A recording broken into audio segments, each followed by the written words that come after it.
Oi, gente. Olá, Eu sou o Vinícius. eu sou a Ana. E hoje a gente vai falar um pouquinho sobre criatividade. Na verdade, Continuando a sequência de vídeos que a gente estava fazendo antes.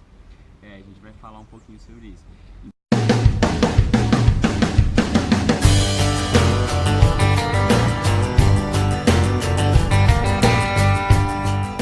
A gente queria perguntar a vocês uma coisa.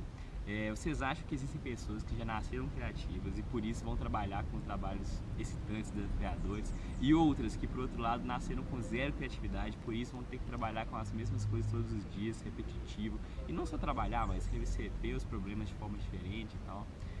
O que vocês acham sobre isso? Na verdade, existem algumas pessoas que são muito famosas hoje e elas são um exemplo de que isso tem um contraponto. Isso não é exatamente verdade. A gente está aqui para falar e para justificar por que as pessoas conseguem e podem e devem desenvolver a criatividade, mesmo no momento não acreditando que elas são capazes de fazer isso. E por que a gente muitas vezes acha que não é capaz? Por causa de todo mundo, tudo que está à nossa volta, falando que tudo tem certos limites, inclusive a criatividade, o que não é verdade, a criatividade não tem limite. Então, o que vocês acham, por exemplo, que o Steve Jobs, o Michael Jackson e o Walt Disney têm em comum? O que você acha? Tá, eles são muito famosos. Sim, muito famosos, com certeza. Muito E famosos, destacaram nas áreas deles, destacados em suas áreas e com alguma coisa diferente que ninguém nunca tinha feito antes ou visto antes deles. O Michael Jordan, por exemplo, ele foi um excelente jogador de basquete, todo mundo conhecia ele como uma referência no campo, e ele era uma pessoa que foi rejeitada no ensino médio por ser um jogador de basquete ruim. E por que isso aconteceu? Naquela época, provavelmente, ele não trabalhava tanto essa parte do corpo, né, desenvolvimento do basquete, só que depois dessa rejeição ele trabalhou tanto isso aí que ele se tornou um excelente jogador. E a cada dia ele trabalhava mais, ele era a pessoa que chegava primeiro nos treinos e era o último a sair. E ele nunca esquecia, por exemplo, dos fundamentos, ele sempre criava passadas e como se movimentar melhor, e as pessoas perguntavam para ele, por que você treina tanto essas coisas? E ele fala, se eu quero ser o melhor do mundo, eu vou ter que trabalhar as coisas básicas e depois ir além. Não adianta só eu tentar só fazer o melhor e esquecer do básico, porque isso também é importante para a minha vida. No caso do Walt Disney, ele é formado em jornalismo e um dos primeiros empregos que ele procurou foi uma editora da cidade dele. E nessa candidatura que ele teve lá nessa editora, quando ele estava querendo um estágio de jornalista, ele foi rejeitado porque os editores falavam que ele não era suficientemente criativo para publicar naquela revista. E aí, depois de certo tempo, ele trabalhou e foi estudando mais, desenvolvendo mais outras habilidades e buscando conhecimentos em outras áreas, e aí criou aquele império que a gente hoje conhece, que é muito, muito reconhecido e sinônimo de criatividade pelas diferentes áreas de atuação que ele tem. Até o Star Wars, né? Bom, o Steve Jobs, por exemplo, ele também era uma pessoa que não era muito em contato com a criatividade, até que ele teve contato com uma coisa que abriu a mente dele, que foi o curso de caligrafia que ele fez na faculdade. Esse curso deu para ele vários insights que ele poderia trabalhar e que ele aplicou na Apple. Então, ele era uma pessoa que não trabalhava tanto a criatividade, mas a partir do momento que ele começou a trabalhar com coisas novas, aquilo ali abriu a mente dele e ele foi capaz de criar um dos impérios tecnológicos mais representativos do mundo de hoje, que é a Apple. Juntando pontos que aparentemente não tinham relação. Conexão. Que é a alta tecnologia e o design que tem que ser bonito, uma coisa agradável ao usuário.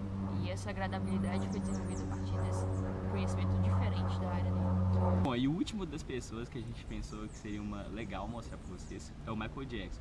O Michael Jackson, ele foi uma criança que trabalhou com criatividade o tempo todo, ele sempre trabalhou na área da música e tal, e provavelmente por isso que ele foi uma pessoa que mexeu em tantas áreas e era um produtor, um cantor, um dançarino tão espetacular.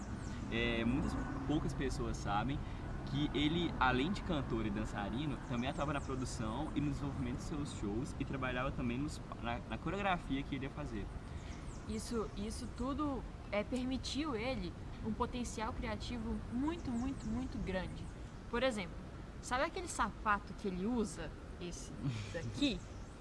Então, ele criou esse sistema antigravidade, ou supostamente antigravidade, como um atrativo extra do show, um negócio que fosse chamar ainda mais a atenção do público.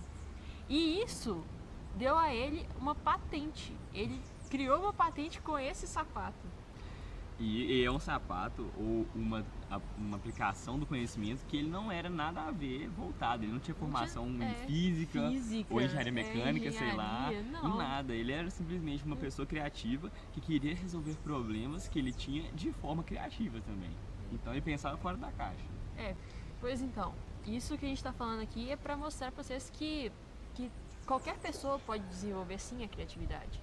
Não é um dom, não é uma pessoa que nasce com mais criatividade do que outra e por isso ela, na fase adulta, vai ser mais criativa.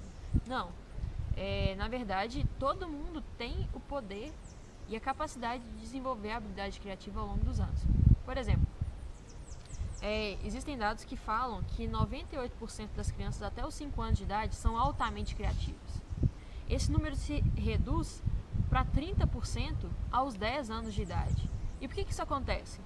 Porque surgem bloqueios que fazem com que a gente fique menos criativo. É como se a criatividade fosse uma árvore e à medida que a gente vai crescendo, as pessoas, a sociedade, os produtos, os bens, os meios de comunicação vão podando essa árvore e isso significa que a gente vai ficando mais limitado em nosso potencial criativo.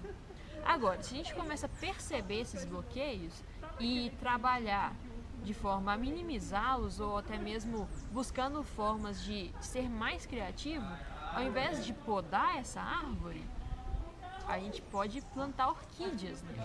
A gente pode colocar adubo, né? Deixar elas darem flores, que nem o IP, né? Exatamente. Mas então, como é que a gente desenvolve essa criatividade? Na verdade, existem vários métodos. O primeiro deles é você identificar o que te enquadra. Antes de você sair da caixa, você tem que primeiro identificar aquilo que está te colocando nos padrões e pensar como que aquilo poderia ser contornado. Existem vários bloqueios que a sociedade, as pessoas colocam na gente e que vão podando esse nosso potencial criativo. Então, a gente vai colocar aqui embaixo alguns links que vocês podem procurar sobre ferramentas que vocês podem usar para tentar desenvolver essa criatividade e exercícios. E muitas pessoas dão cursos online ou fazem vídeos no TED ou mesmo no YouTube aqui totalmente gratuito para a gente tentar trabalhar isso e se tornarem pessoas mais criativas. E por que a gente acredita que isso é muito importante? Porque para solucionar problemas novos, não se pode usar ferramentas antigas. Problemas novos têm que ser solucionados com metodologias diferentes, com metodologias novas. E para desenvolver essas metodologias novas, não adianta pensar da mesma forma que você pensava anteriormente. Ou seja, para resolver problemas, você precisa usar criatividade na criação da solução para esses problemas específicos. E por isso que a gente acredita muito nisso. Bom, é isso, pessoal. Tomara que vocês tenham gostado do vídeo e dá um joinha. E dá um subscribe aqui também no canal. E é isso. Até a próxima. Um abraço e sejam mais criativos. Isso aí. Tchau. Não é um dom. Não, eu não gostei dessa parte não, porque você já adiantou o 4, a apresentação do mito. Tá bom. Pergunta instigante que a pessoa vai fazer assim, voltar isso aí, porque ficou tudo bacalhado. Fala, e por último é o Michael Jackson. E por último é o Michael Jackson. Não, calma. Tá bom.